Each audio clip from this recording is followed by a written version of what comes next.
For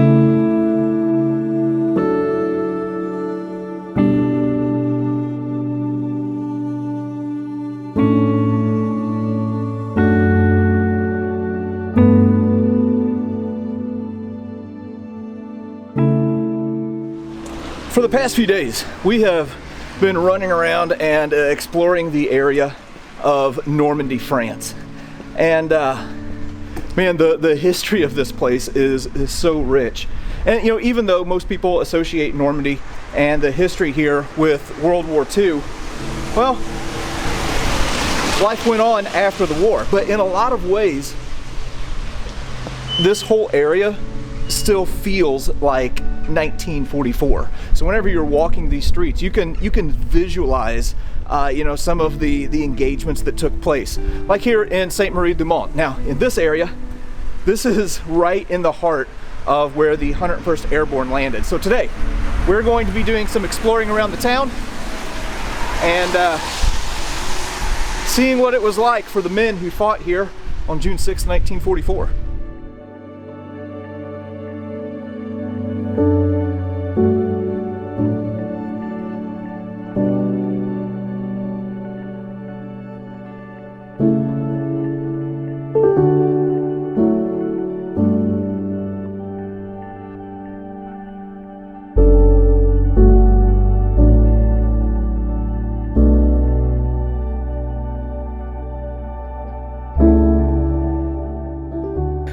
Right now I am in the center of Saint Marie du Mont, and there's a famous picture that I was familiar with that was taken right here. Now on June 6th there was a US paratrooper who was positioned in the recesses behind this pump, and they have a little information panel talking a little bit about it, and it said that he engaged and killed 10 German soldiers from this very spot. So like I said, whenever you're here, like you can actually like see and visualize things as they happened. So yeah, June 6th, there would have been a lot of bullets flying right here in this very spot. So this photograph is arguably one of the most famous photographs of Easy Company, 506 Parachute Infantry Regiment, 101st Airborne, simply for the fact that it was used on the cover of the book Band of Brothers. Now we did in another video, we talked a little bit about the fact that the Gettysburg Museum of History has the original negative to this photograph, and this photograph was shot on June 7th when the 4th Infantry Division linked up with elements of the 506, namely Easy Company. And what you see in this photograph is Forrest Guth, Francis Mallet, David Morris, Daniel West, Floyd Talbert, Campbell T. Smith, and in the back row you see some of the 4th Infantry Division guys. Now one thing I want you to see in this photograph is there's no statue. It's simply the base. And if you look at the actual statue the way it is now, and what it is a memorial to World War I soldiers. And during World War II, the French people took away that statue because Germans were going around to the various cities here, or villages, and taking those statues and melting them down and using them for the war effort. So they took it down and saved that monument. Now Forrest Guth took a series of photographs. He snuck a camera in. He wasn't supposed to do that. Thank God for us historians that he did do that, because he documented very well some really iconic shots of what Easy Company photographs, or Easy Company soldiers looked like on D-Day.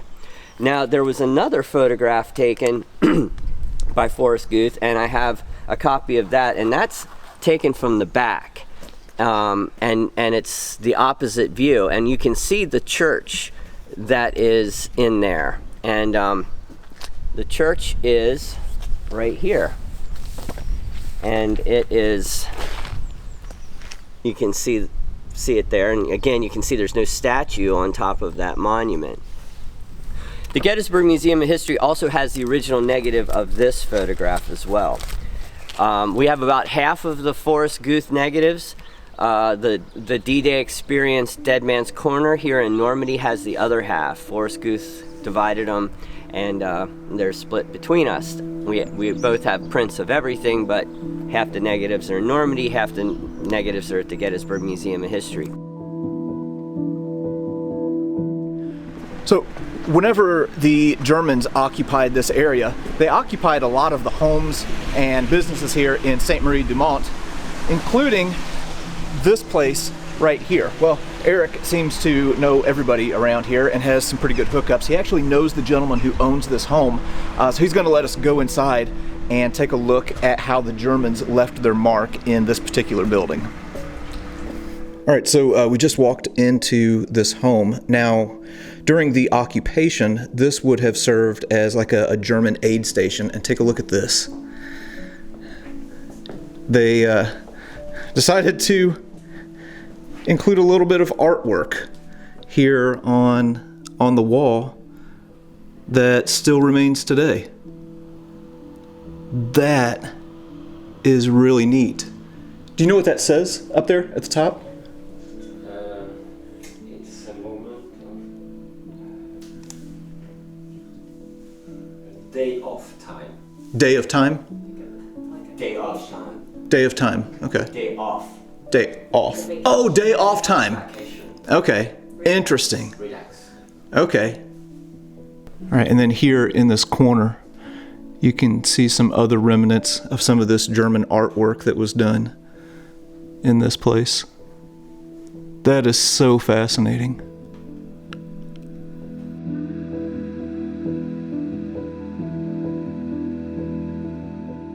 All right, so I was just invited to come to the upstairs portion of this house. And one of the things about Normandy is that a lot of things were left behind. Well, some of them ended up right here in this house. And holy smokes, there are some pretty amazing things here.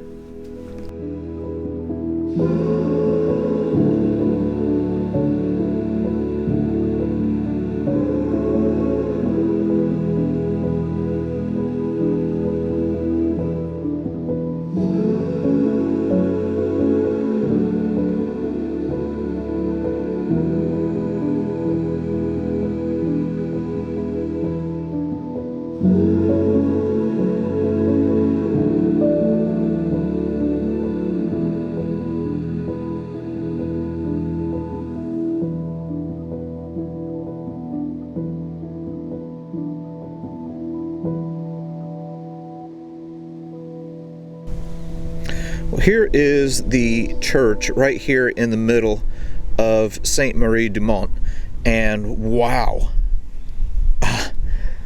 this place is something else. Well, at least on the exterior. Haven't been inside yet, but I'm sure it's nice on the inside as well. This church was built before 1100, so this is a very, very old structure, and had seen a lot of history even before D-Day. And then on D-Day, well, of course, we've already mentioned some other videos, like with Holdy and with Breakcourt, that there were some batteries in this area. Well, obviously, with that church tower being so tall, that was used as an observation post, and was hit by one of the guns from Holdy Battery. But there was also some fighting that took place inside the church. So we're going to go inside now and yeah, take a look and see what they have in there. All right, just got here inside the church, and wow. You want to talk about something that is just old and impressive. This place is something else. Now, on D-Day, obviously, as we've already mentioned, there were Germans that were occupying this area. There were Germans in this church. And as 101st Airborne guys were landing all around, well, there was fighting that took place not only around here, but actually inside the church. And there are battle scars inside of this structure that bear witness to what happened here on June 6th. So right here at the back of the church is the confessional booth. And take a look at this. Right here on the door is some bullet damage from the exchange of gunfire. It looks like it might have been an automatic weapon of some kind that just kind of raked fire right across this corner. Man, oh man. Now, this is up more towards the front of the church, and if you look closely here, they've put a piece of plastic on the backside to block it off, but here's another bullet hole in the glass here.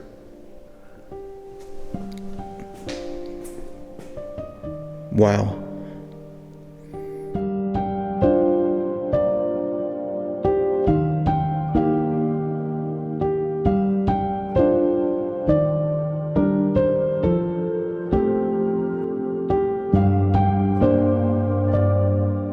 Here is the altar at the front of the church, and something that they have up here that I thought was interesting was this statue. Now, I have to be honest, I don't know if this was here in 1944 or if it was added later, but either way, the symbolism is quite poignant.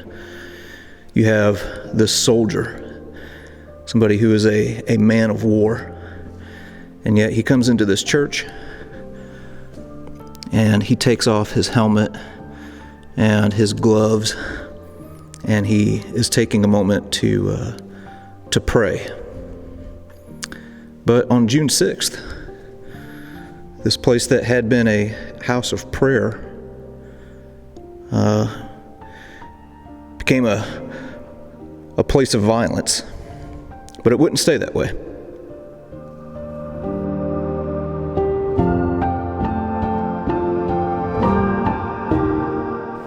So what is this?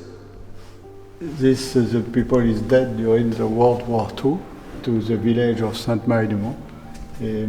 Different people, and here you are my two uncles, Jean and Noël de Valavieille. Do you know how they died? Yes, he's dead in 1940 with the German arrive in France. Donc Jean is dead near Valenciennes, so the north of the France, and Noël is dead near Amiens. Voilà. Wow.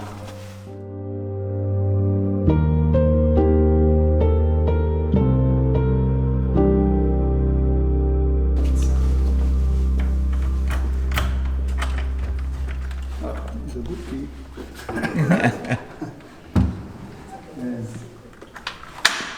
Dang, Charles just went into the darkness there. All right, well, as I have said before, it pays to know people, and it pays to know people who know people. And Eric happens to know the mayor of Sainte-Marie-du-Mont, who has access to the church tower. So this is typically closed off, but he has been generous enough to let us come up this tiny little space here. All right, we just got here, well, not to the top. Interesting. This room filled with dirt up here. Charles, what is this? I don't know the English name, so it's a wood with inside the church. So you have the part of sorry. No, you're fine. You're fine. And is a grown. Oh, okay. Oh, okay. Yeah, I follow what you're saying. Wow, that is interesting. But this isn't the top. Voilà. You have some difficulty with the time. You have the part if is destroyed. Yes. Yeah, I see. Interesting.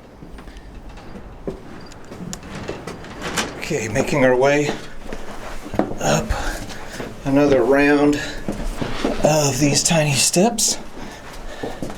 Oh, this place is cool as heck. All right, moving on up this medieval staircase. And, oh wow. This is really something. And I do not want to be in here at the top or bottom of the hour whenever these things go off. Okay, we're going to go on up. Oh, dude, check that out. That is seriously cool. Dated 1679. Interesting. All right, I'm going to continue on up. Oh gosh dang it, just bumped my head. Okay, I think we've made our way to the top. Oh my gosh. Oh my gosh.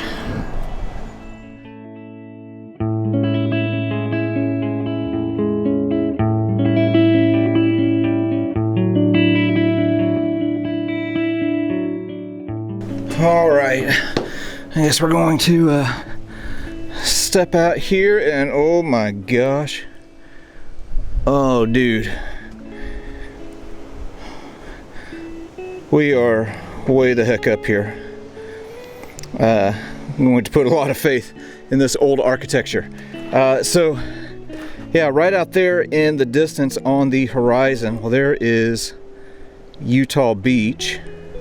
I haven't pointed it out in this video, but right there is the castle of Saint Marie de Mont, which was partially destroyed in the French Revolution. And oh my goodness.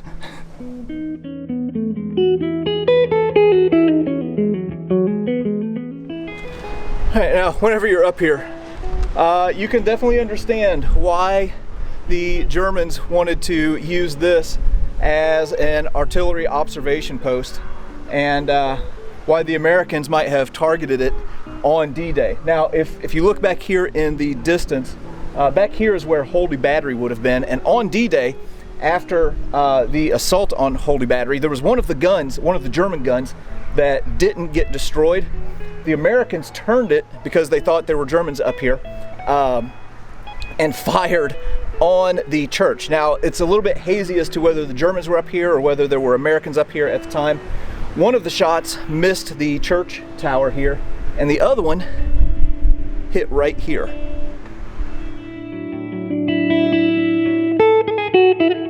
All right, turns out that I was wrong. We weren't on the top level. We are ascending to the top level now on these itty-bitty steps. Man, I can appreciate the architecture and the beauty of it, but on a practical level, like why was this necessary? Why does anybody need to be this high? All right, so this is looking back just to give you an idea of what we just came up. Pretty amazing. Very tight quarters though. Oh dear Lord, what have I done? What have I done?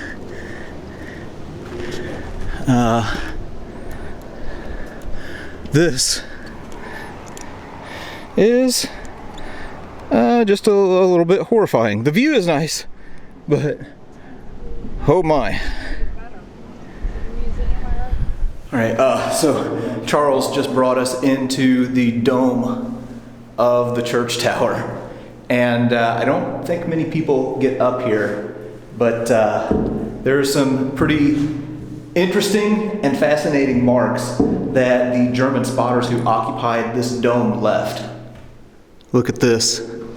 This is a little bit of artwork that was left behind by the Germans here in Saint Marie du Mont. And also we know the name of at least one person who was here. That looks to be something Allen. I'm not sure what that first one is. I'll have to revisit that. But you can see that this is left in maybe September of 1941. That is pretty darn cool.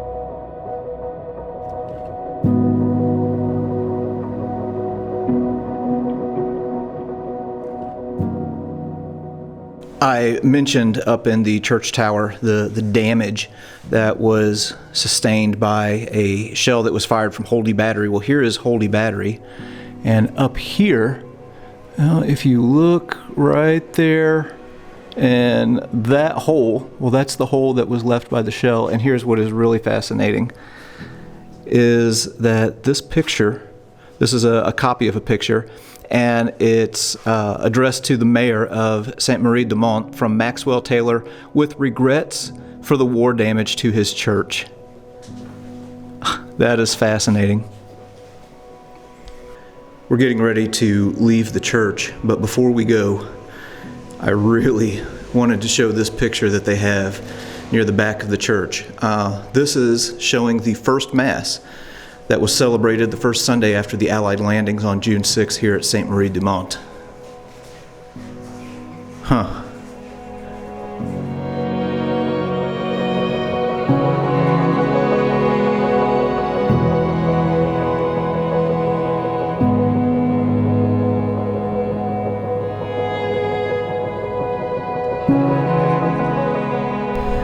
All right, well, that, I have to say, was something else. To be able to kind of walk these grounds where the men of the 101st Airborne fought during World War II, it's just indescribable. And Sainte Marie de Mont, and especially this church, a lot of symbolism here, where this went from being a place of peace to a place of occupation and oppression. And then men came here and fought and died so that it could be made a place of freedom again. But anyway, if you ever come to Normandy, definitely come to Sainte Marie de Mont.